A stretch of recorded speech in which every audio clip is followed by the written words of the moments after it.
Start with Large Lads. I'm here with Tristan, Hey, it's me.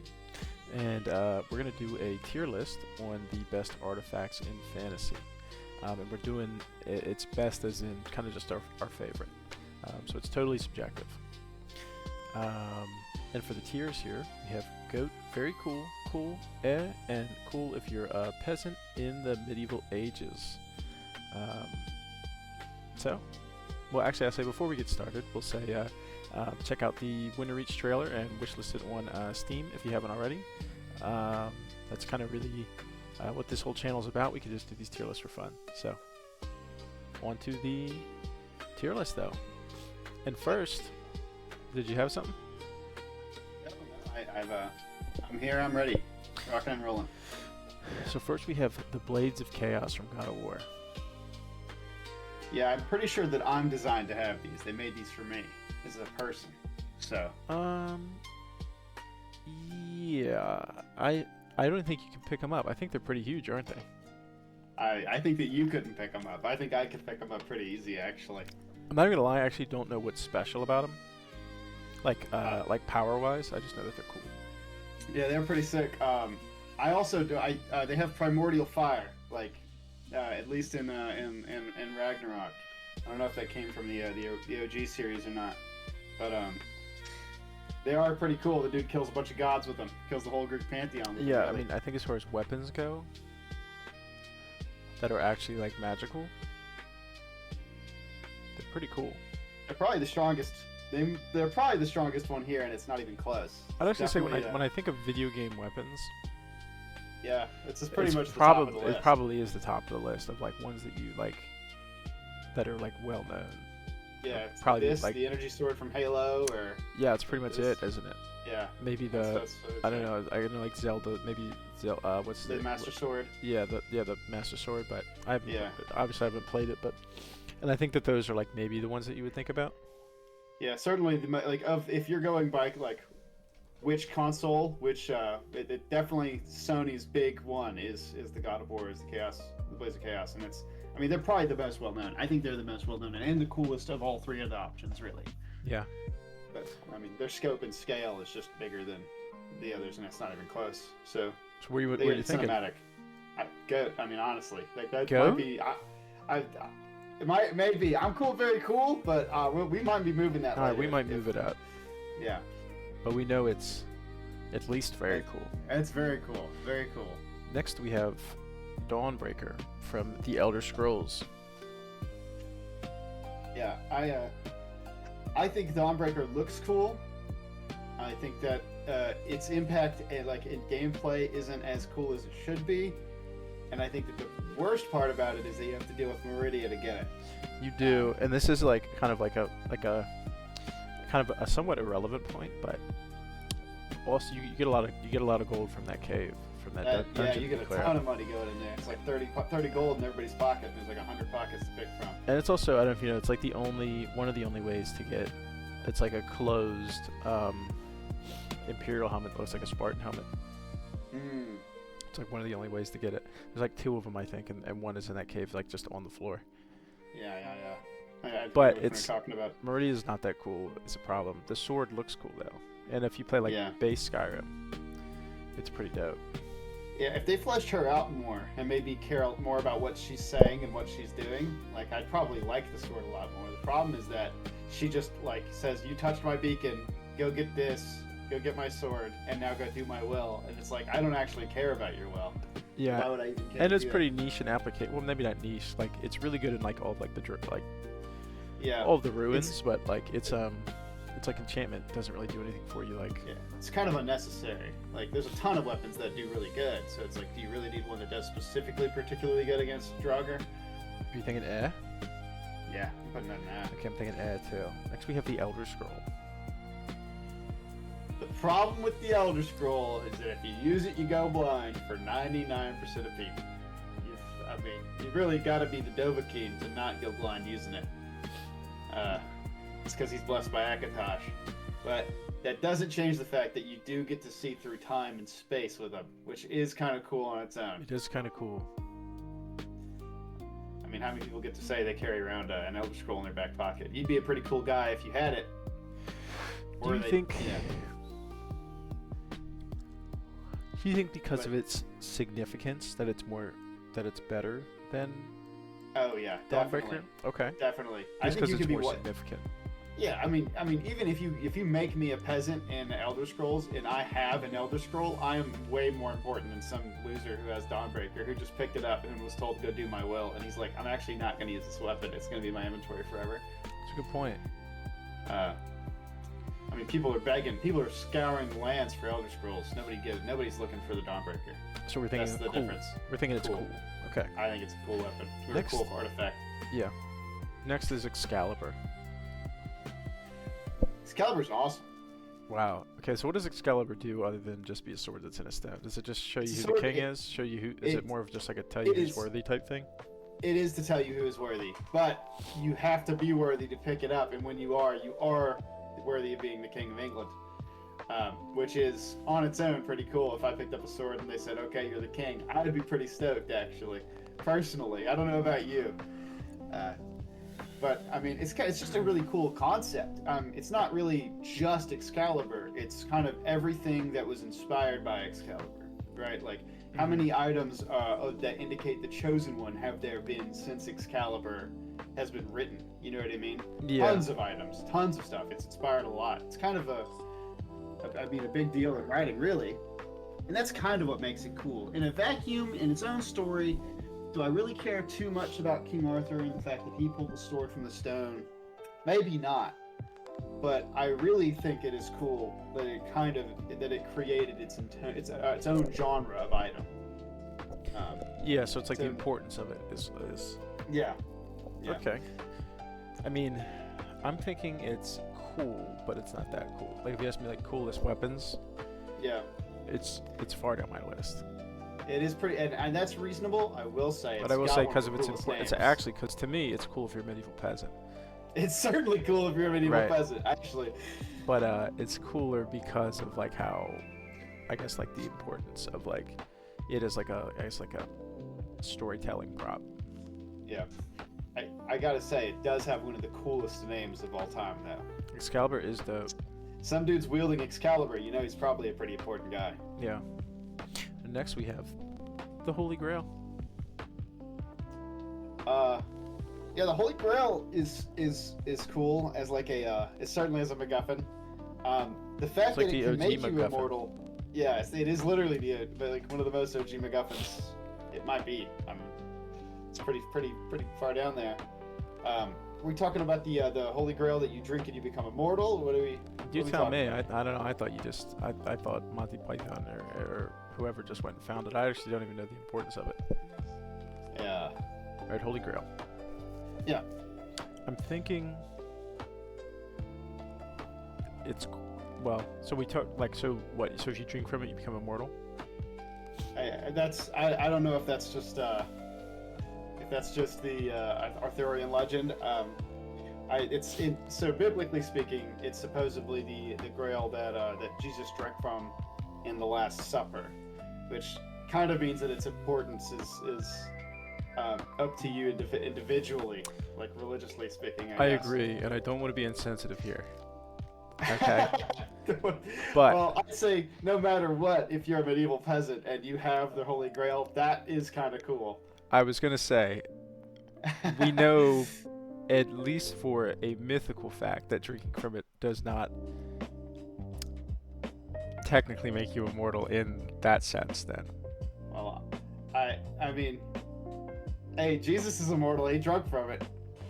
Yeah, but I guess like I guess by that logic, anyone is immortal regardless because you know. Yeah. But I would say to me, it's the problem is this and Excalibur are both cool if you're a medieval peasant, just because of the way that like things have grown over the years. Yeah. Well, to me, this is like the OG MacGuffin though. It is sort of the OG MacGuffin. Yeah, I mean, is it cool or is it it's top of A? I want to say it's cooler than Dawnbreaker, to be honest. That's you think it's below it? Yeah, I think it's better. Oh, you think it's better? Okay. Only because I hate Meridia. Fair enough. Next we have the Dragon Slayer or Guts' sword. It's kind of like one of the coolest swords of all time, really. Yeah, I think it's really like it's really iconic. Even if you haven't seen Berserk, you're like, you kind of are like, he's the guy with the big sword. You know, Yeah. like it's almost more important if you, I guess, if you don't know the story, it's more important than he is. Like that's the iconic thing about it, because he's just a regular guy. Yeah, that's. You know? I definitely think a lot more people know about the Dragon Slayer, the sword. They call it, the gut sword or whatever. I think they know more about the sword than they know about him, right? Yeah. They're like, oh, that's from Berserk, right? But they don't. It's not O for Chaos Blades though. Yeah, not unless you're a real big fan of Berserk, which I am, but I don't think they are. I don't think I don't think they should be over the Chaos Blades. As much as I think they're cooler, I don't think they should be over the Chaos Blades in this list, actually. Yeah. Because I think everything you could say about the sword is more true with the Chaos Blades. That's certainly true. All right, we like Guts' sword though. Next is the Invisibility Cloak from Harry Potter, which you haven't seen it. Any of them? I've seen a little bit. Yeah, I know about the Invisibility. You throw it over, you go invincible. They're like always hot breathing. It looks like somebody's gonna find them, even though they don't. I think as far as things go, it's actually cool if you're medieval peasant. I tell you what, I'd probably be the coolest medieval peasant if I had a cloak that made me invisible, though. Yeah, you'd be you'd probably be on a watch list. Yeah, they're probably actually gonna find you and burn you. Might actually not be a good thing to have it. Thinking about it, I think maybe that's a good place to have it. I would probably still, as much as I don't like Rudy, I'd probably rather have Dawnbreaker than I'd have the invisibility cloak. But maybe that's like totally crazy. I don't know. I feel like I could get away with a lot of stuff. Well, I think because I think the idea of the invisibility cloak is cool, but like it's not that. In a world where everybody has magic that can. Yeah, it's not as cool. Yeah, it's in its own series. It's sort of a mundane thing. That's really the big problem. Okay, and on to Ice, which is Ned Stark's sword, it's not necessarily just Ned Stark's sword. It's the Stark sword, and then it becomes two Lannister swords. One of them's Widow's Wail. I can't remember what the other one is. Oathkeeper? I think it's the other one's Oathkeeper. Oathkeeper, yeah. Jaime Lannister's sword. And low key, I hate to say it, I almost feel like maybe not. I don't know. I feel like the fact that it's kind of actually technically in a weird way 3 swords kind of makes it better. Kind of does. Kind of sucks that if you have it, the guy's kind of destined to die and lose it. You get killed by it, as a matter of fact, right? Yeah, I'm pretty sure he got executed by his own sword. Really, the only thing I could think about it is I'm pretty sure in the books they make like Ned Stark's not as much of a fighter as he is in the show, right? I think they make him like a way cooler fighter in the show than he really is in the books.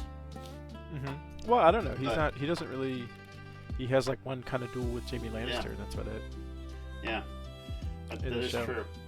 Yeah, they kind of portray him in season 1 though as somebody who could have went against Jaime Lannister, somebody who like. Yeah, but I think it's because they're saying like because he beat Arthur Dayne, but then later on you figure out that he didn't really actually beat Arthur Dayne. It's true. That's true. Well, he did beat Arthur Dayne, just 2v1. Yeah, it is. I guess that's fair. It's a cool sword with how big it is. I mean, the fact that is it a claymore? I think it's a claymore. Yeah. I mean, and that. As a Claymore owner myself, I kind of do like them. I see.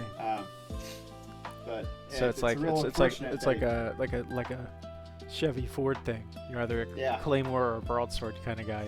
Definitely true. I think it's Claymore guy. I low key. Now the thing about these swords is that they're not really like special, other than the fact that they can kill White Walkers. Yeah. I think it's at least cool, because it is cool. Yeah. And even despite not being magical, it's cooler than things that are magical. That is true. It's got a name to it. It's got a story. It does. Yeah. It's got a like a long story to it. I like that they're like locked in on the family. I'm gonna say it's cool because I don't think it's the coolest one. I do think it's cool. I think it's certainly. You think it's better? You think it's better than Excalibur or not as good? I think it would be unjustified to put it above Excalibur. I think Excalibur's certainly got. I think Excalibur deserves its place above Ice. Fair enough. Well, next we have Longclaw, which is actually the House Mormont sword that's given to Jon Snow. Yes. Does it not eventually get back to Jorah? I think he gives.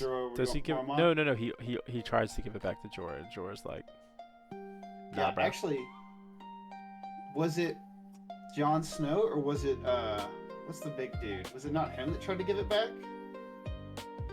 No, it was no. You're thinking of not the Tarlik. Yeah, Samwell. Okay, You're yeah, not Samwell. No, he goes and steals the Tarly sword Oh, okay. from his dad. I see. Yeah. Okay. That's right. Yeah, no, Longclaw's cool.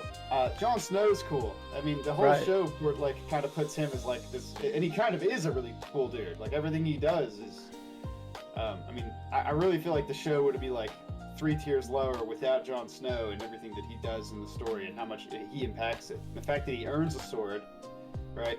Yeah. It's not really just given to him because of a family name. It really is like, you know, he earned it working for it, right? Killing a White Walker.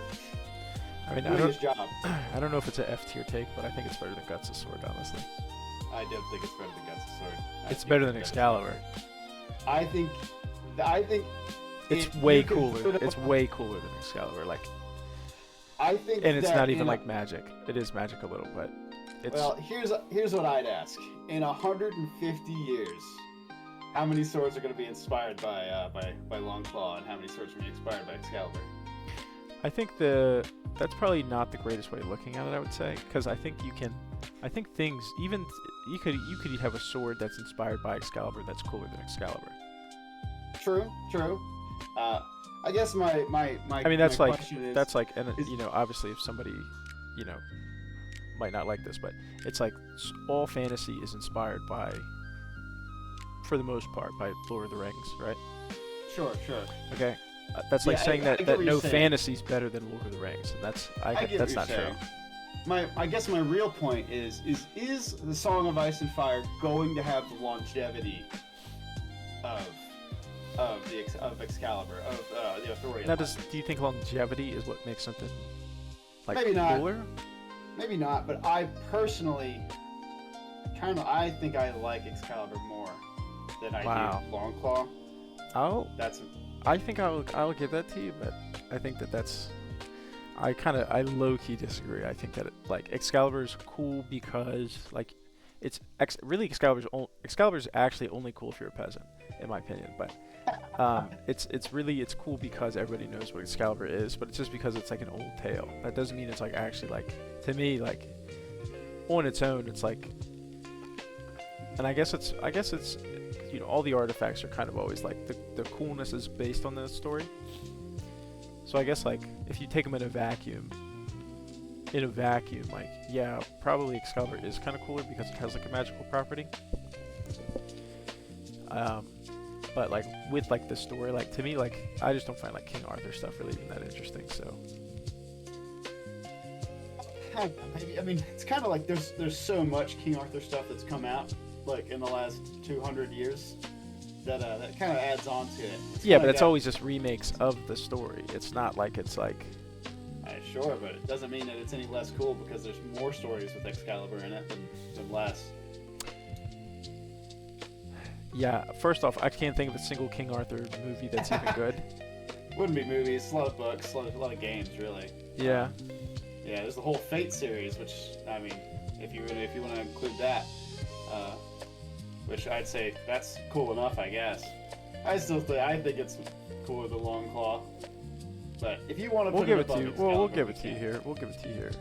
And this next one we have is Mjölnir, or Thor's hammer. Yeah. And this one is cooler than Guts' sword, by the way. Hard to argue. As much as I like Guts' sword more, I definitely think Mjölnir probably deserves its place above it. And certainly not because of Marvel, because Marvel, I don't like Marvel too much. But I mean, Mjölnir is like it's even cool in Marvel, but yeah, it's even cool in Marvel, by the way, but not in Marvel. It's awesome. Mjölnir was awesome way before Marvel. That's what I'm saying. Like, and it's like the difference between like Excalibur. To me, they're just retelling the same story. Like, yeah, I think Mjölnir is actually like, now granted, maybe there's some other stories and stuff about like Excalibur that I don't really know about, but to me. I think that there's just more potential with Mjölnir. So like in Marvel, like Thor can fly because he like uses like the momentum. He uses like the momentum of his hammer. Like, that's kind of cool. Yeah. No, it's certainly unique in that aspect. It's over Guts' sword. Is it over the Chaos Blades? Are the Chaos Blades actually S tier is the question. Oh yeah, I think the Chaos Blades are way cooler than Okay, they're actually Go tier. Can I move them up to Go tier for now? Yeah, that's totally fine. Okay. If we find some other stuff we want to put up there, that's cool. But for now, I think they're totally belong up there. All right, next we have the Moonlight Greatsword. I don't know. I want to put it above the Guts sword. And I love the Guts sword. It's kind of pseudo unfair because it's kind of like 4 different series the Moonlight Greatsword gets to cheat its way in from. But even if we're just choosing Elden Ring or just choosing Dark Souls, the idea of a sword that is powered by the moon that will shoot lasers at you is kind of awesome. It's kind of so cool. And it really does fit in all of the universes that it's in. It works well even in Armored Core. It works well in Elden Ring. It works really well in Elden Ring. Probably best in Elden Ring, actually. Because it's if you don't know anything about Elden Ring, right? No, I don't. To me, this is kind of just like it's just a big sword that's not as cool as the other big swords. Well, no. So in Elden Ring specifically, I like the most in Elden Ring because Ronnie the Witch gives it to you, or no, you. Yeah, she gives it to you, and it's sort of a marriage gift to Ronnie the Witch. Mm-hmm. It's like their family. What they do is they hand down a Moonlight Greatsword as a wedding gift. But it's the fact that it's a giant sword that shoots lasers, and that Ronnie is so important in the Elden Ring story, and that you like the ending that you choose with her. That this is like kind of the final piece of it is what's really cool to me. To choose the Age of Stars, you get this, and it's kind of cool in that aspect on its own. Now, I wouldn't say that this is much. This isn't I guess a huge factor. Yeah. But I think it kind of has zero relevance outside of Elden Ring. And if you don't play any of the Dark Souls or Elden Ring games, you literally don't know anything about it. And I think that's one of the few things that are on here. Because I think even if you haven't watched Game of Thrones, you probably have seen Longclaw. Or if you haven't played the Elder Scrolls games, like you kind of probably know that there's an Elder Scroll. Or if you haven't seen Lord of the Rings, you know what the ring is or whatever. Or if same with the Chaos Blades. But I think if you don't play the Scrolls games, like you literally have no clue what this is at all. Maybe totally true. You could show me the entire lineup of like Elden Ring weapons, and I couldn't tell you which one was important. Maybe so. But I will say this in defense of it. Of all the swords on this list, that's the one that I would personally take the first. I would take that one over everything else here, and it's not even close. Even over the Chaos Blades, I'm Chaos Blades. Yeah, I'm Mjölnir. Actually, I would probably take Mjölnir if I could. You're not lifting. Well, if I could, I'm saying if I could, that would be what I would pick. Because realistically, the Moonlight Blade, you're probably also not lifting that, to be honest. You're not lifting it. I'm lifting it. No, you specifically is when I said that's what I meant. You specifically. Yeah. Well, I think at best it's cooler than Excalibur, but I would put it above Excalibur. But your opinion also matters in this. I'll let you put it where you think. I'll let you. You shouldn't. Don't let me do that. No, not all the way down there. Yeah, I would say it's right here. You can put it there. I think it's cooler than Excalibur, but I'm obviously biased as I'm a big Elden Ring Dark Souls fan. Yeah, I think that's the only issue with this one is. Hey, totally. Biased opinions. We said at the start of the video. Okay, quick cut there. We actually added something that I forgot to put in here earlier. That was meant to be in here, but we're on to I almost called it the Agma Infinium, but it's called the Necronomicon. It might be more known as the Agma Infinium. If you play Elder Scrolls games, yeah, but this is obviously it's also in Evil Dead, but this is originally from Lovecraftian lore. It's a pretty inspirational book, It's a lot of stuff spawned off from it. Yeah, so what's the influence over the world? What's like the crux of the book? If you read it, you go crazy.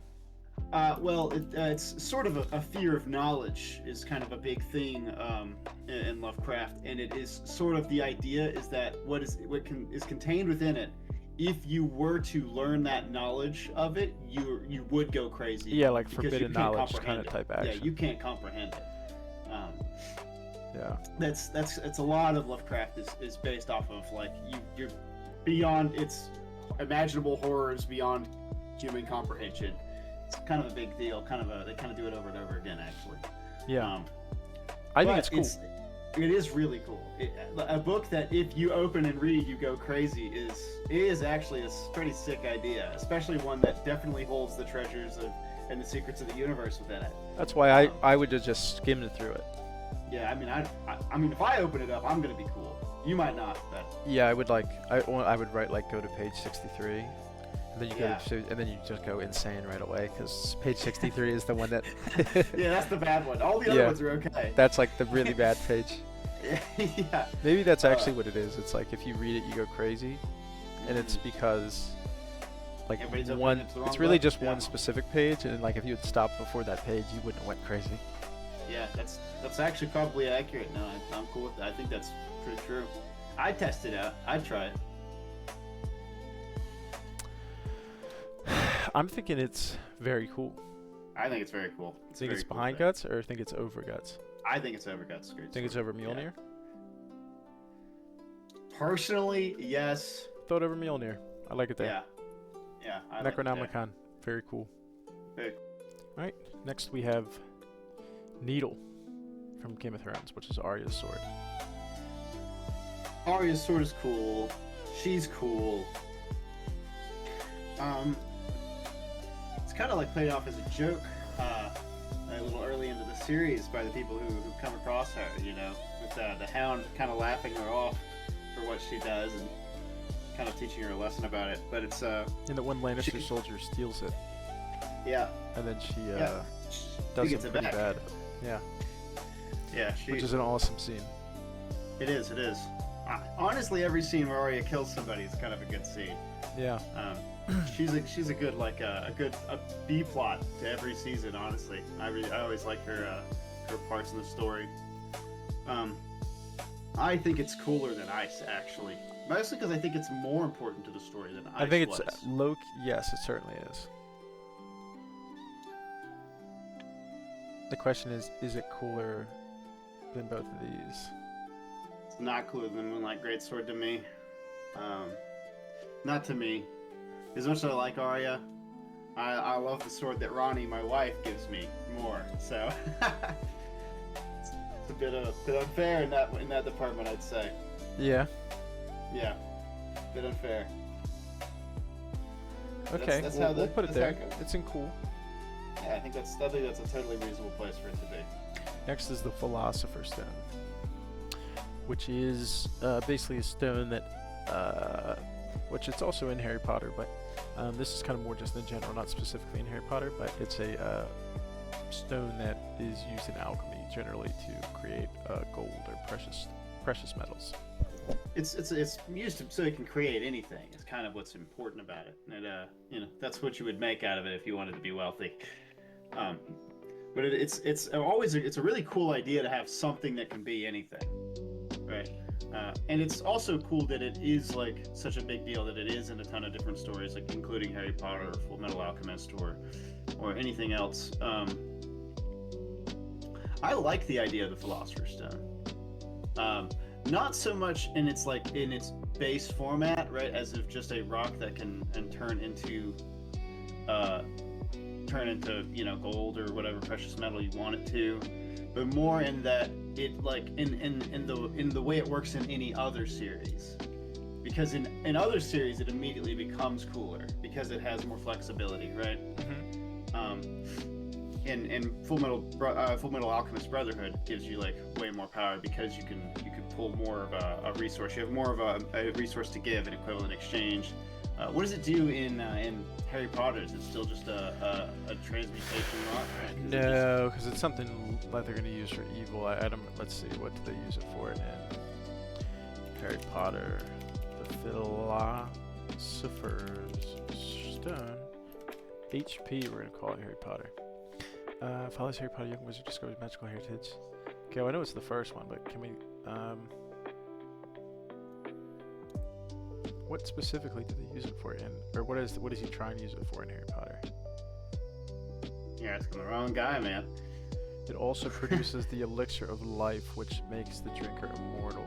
And I think that they're trying to use that on Voldemort. That might be a continuing trend in it too, because it's also something that people are trying to use it for in Full Metal Alchemist. So it might be another thing like the Holy Grail, where the goal is to become immortal, which is always a cool thing, right? Like it's a very easy, bad guy gets this. Like it's a really good plot. It's an easy plot point, right? Yeah. Like where the good guys have to stop this from happening.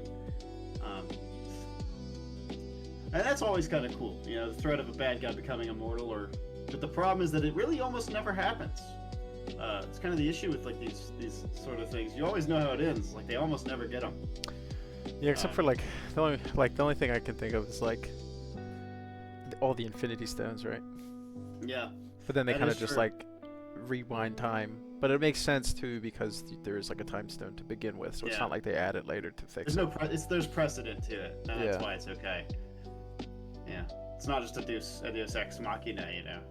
It's literally like using the same mechanics that they used to make immortality happen as they did to undo it. I think that the Philosopher's Stone is cool. I think it's cooler than the Holy Grail, and I think it's cooler than probably cooler than the Elder Scroll, to be honest. Yeah, I think it's probably cooler than the Elder Scroll too. I think the thing is like most of the artifacts from the Elder Scrolls are like cool in game. Yeah. And then the lore is pretty cool for a lot of them, but they don't really stack up. Yeah. To me. So how much influence do they really have over the world themselves? Yeah.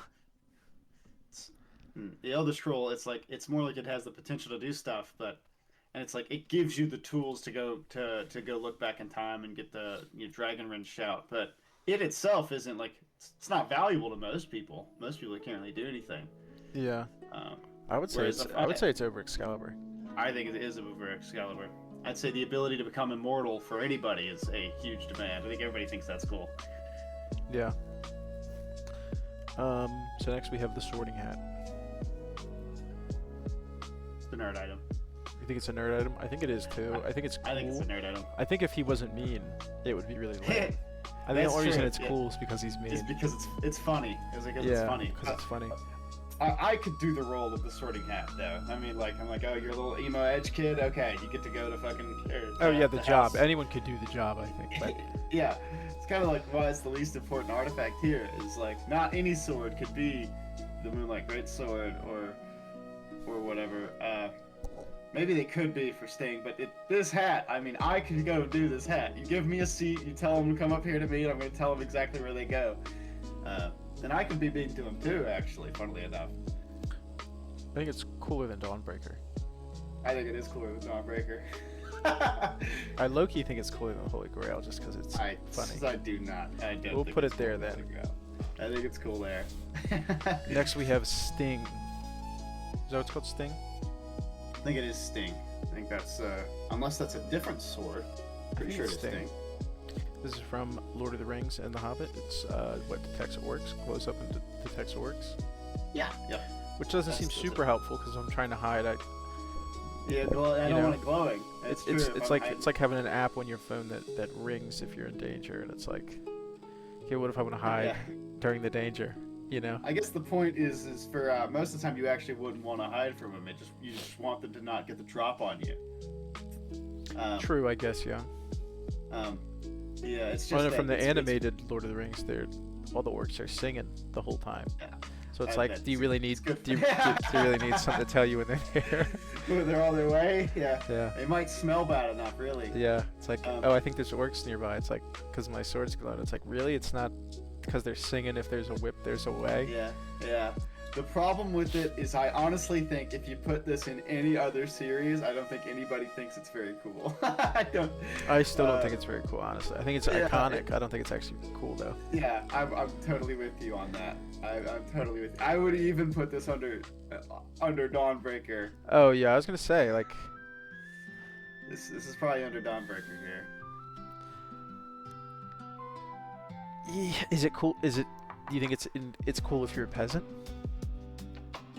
It's certainly cool if you're a peasant. It is, yeah, but like, does it belong down there? Because it's also like D No. tier in a way. I think it's D tier. I don't think it's bottom tier. But D is bottom tier. Oh, You think it's C tier then, or eh? I think it's eh. Okay, I it's think eh. it's eh. Next, from SpongeBob and nothing else, is the Bag of Wind, The Bag of Wind from SpongeBob, actually from and not from the inspired, Odyssey. and not inspired by anything else. Is it from the Odyssey? Is it from the It's Argonauts? the I think Odyssey. it's from the Odyssey. It's from yeah, the Odyssey, The Odyssey.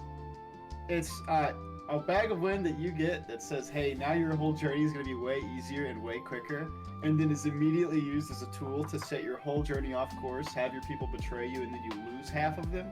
That's pretty cool on its own. But not to mention, like, just the fact that you have a bag of wind that you open it up and now there's a giant storm around. Everything about the bag of wind is cool. I think it's like on its surface, it's the dumbest artifact, but It is. it's like sneakily a really good one. Yeah, I think that's totally right. And it's like, it could totally, if it were in a story that was written badly, it could have been like just a silly dumb item. But because It's even good in SpongeBob the movie. Yeah. So I really like it. I really like the Bag of Wind. Everything about it, from its concept to its use in media. So what you're saying is,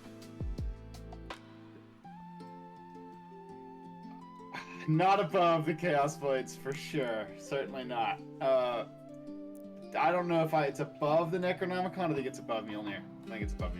wow. And I kind of agree, low-key. Bag of Wind's pretty cool. It's pretty good. Pretty good. Next we have the Wabbajack. So if you don't know, the Wabbajack. Wabbajack's in Elder Scrolls, and it's Sheogorath's artifact. And when you cast it on something, it can either help you do pretty much nothing, or actually be pretty negative. So it's kind of a totally random outcome, and I kind of like it because of that. Yeah, there's so much. It's a really entertaining thing to have in every aspect. It's like you have this awesomely powerful artifact that could totally destroy your enemy, or it could turn you into a chicken if it really wanted to. And that's awesome. That is cool in every way. It's a kind of a cool way in storytelling to have an item that's awesomely powerful and super broken, and also totally unusable Yeah. for the protagonist. Yeah, because like I've never had a playthrough where I'm like, I'm gonna use the Wabbajack. I'm kind of always like, the risks always just outweigh the reward. Yeah, it could go too bad too quick. But Yeah, I think it's don't really need cool though. It is so cool. It might be cooler than the Necronomicon. I don't know if You it think it's should be up go-to? there. I think it's goat tier, Honestly, low key. I think it's that cool. Cool than being up there. It's cool than goat tier. To be I think fair. it's that cool. Mhm. All right. So what does the ring do other than make you go crazy and make you invisible? So the ring actually does different things based on kind of like what different race you are, right? So if you watch The Hobbit, it makes the dwarves kind of like become very greedy. That's kind of the way it curses them. It's not like it ages them or destroys them. What does in it the do same to way. It hobbits? doesn't make them go invisible. It makes them go invisible, become really really well hidden. And that's The it? hobbits are, well, they're kind of like it's not actually invisible. I think they kind of go into the same realm as the wraith. What are they called? You know what I'm talking about? The dudes who are going around like those metal knights, the ones that ride on the dragons there. Yeah, I the forgot ring what they're wraiths. Mhm. The ring wraiths. They go into the same realm as the ring wraiths. So that's why like they can actually find, like that's why they can sense when the ring is being worn. So for hobbits, it's actually doing that. And it affects hobbits like the least badly of all of them, except I think elves. I'm pretty sure elves are mostly okay with it. Even Gandalf does not want to be anywhere near it because it also corrupts you as a person, like your personality. It can grant you great power, but it does make you a power-hungry monster, pretty much without exception. Wait, Like, so even- if even- dwarves wear it, Yeah, it they already become- will corrupt you, but then their special powers, they just get greedy. I can't actually tell you exactly what it does about them, but yeah, it very much makes them incredibly greedy for an envious, and they become super bad hoarders. I see. Like, So it's like, Oakenshield was, Yeah, so it's like, okay, be careful with this ring. If you use it too much, you'll get really greedy. And it's like, okay, like what do Why would I use it? What do I get from Because using it? Oh, it'll make you greedy. It makes you want to use it. It inherently being around it, like that is on its own enough for you to want to be around it. It is drawing you towards it, and like that's what it does. That's why it's so dangerous. Just seems It's like they not get like double greedy. They get double greedy, and they're a lot of dwarves are already pretty greedy. Right, I don't know why you'd want to use it then. It's like you're already greedy. This will make you greedier, and if you use it for too long, you'll be even more greedy. It's like, okay. It's you don't want it because of its power, I suppose. I don't actually know what it even does for humans, but I know that it also makes them power hungry monsters. It's just like the money and the wealth is the real big thing for the dwarves. Okay. Well, let's it's actually cool. look up what Lord of the Rings does. Okay. Invisibility, extended life, corrupts them and allows them to influence others. Also, I mean, it does extend people's lives. It does do that. Bilbo, hobbits are already kind of long lived, but Bilbo lived really long, like way past what anybody would have expected him to. So I guess that's one thing. Are you gonna wear a ring that doubles your life or triples it even? Oh yeah, I would go greedy for it. I'd be cool with that. Yeah. I think the coolest part about about the ring though is, I mean, really the story that's told around it. I would say, like, for me, like, personally, like, I think I'm already pretty chill. So, like, is corrupted me that bad? You know? I think everybody who's ever had the ring is like, I'm gonna be okay with this. You know? And it's not gonna be that big of a deal for me. Like, how bad has corrupted me? You know? Probably like on the evil scale, probably like a 4. You know? Maybe so. Yeah, so no, definitely not gonna go conquering empires. More evil than we'd want you to be, but you're getting a lot done. You know? Yeah, I mean, we got way worse people in politics in charge right now anyway. So there you go. You know, how bad can it really be? There you go. I'm thinking, because I think like the whole story gravitates around it. It's not so important. It's kind of like a MacGuffin, but yeah, it is. It is cool, and it like drives the whole story. Certainly does, and that's really what's the coolest part about it. That is totally what's the coolest part about the ring. It's cooler than the Philosopher's Stone. Yeah, definitely. It's definitely cooler than the Philosopher's Stone. And I bet you, if you had it on your hand, you'd probably think it's the coolest thing in the world. Yeah, I'm trying to think like where this really belongs, because I don't like think of it as like being that cool though. They go more into it in the books and explains a lot more. Whereas in the movies, you just see people look at it longingly and then like either push it away or hoard it, and it's like, well, why are they hoarding it? You know what I mean? Why is it so important to them? Doesn't explain itself super well in the movies, so that's part of why. Hey, once I read the whole Silmarillion, I'll let you know. I'll tell you what, I think I will say this. Sean Bean has potentially been in contact with 4 of these on this list, by the way. That dude, he is busy. I don't know if you're tracking which ones, but I know which 5 one. of them actually. Well, I think 5 of them. These. I know. I know the ring. I know ice. I guess. Yeah, and sting. So that's 3. Oh shit! And needle. I wasn't even counting Or the sting. needle. Yeah. Is he? Not sting. I meant to say needle. Okay, I got so those needle. two confused. I don't think he had anything to do with sting. Damn. I mean, what else did he? Well, was he in Harry Potter? Well, he's Martin Septim in Oblivion. That's right, isn't it? Yeah, and he also plays in Troy. He plays Odysseus. Oh, that is where I saw him. That makes sense, actually. Yeah. That's pretty crazy, isn't it? What a guy. He's been around.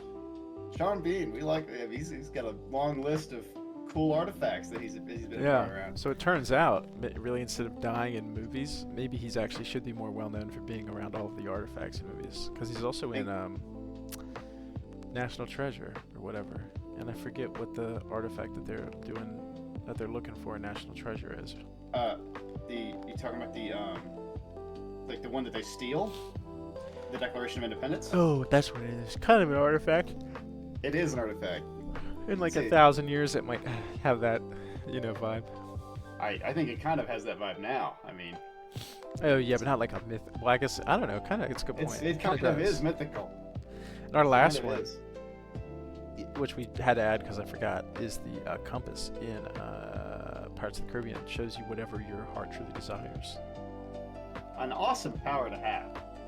Unless you wanted something like dumb.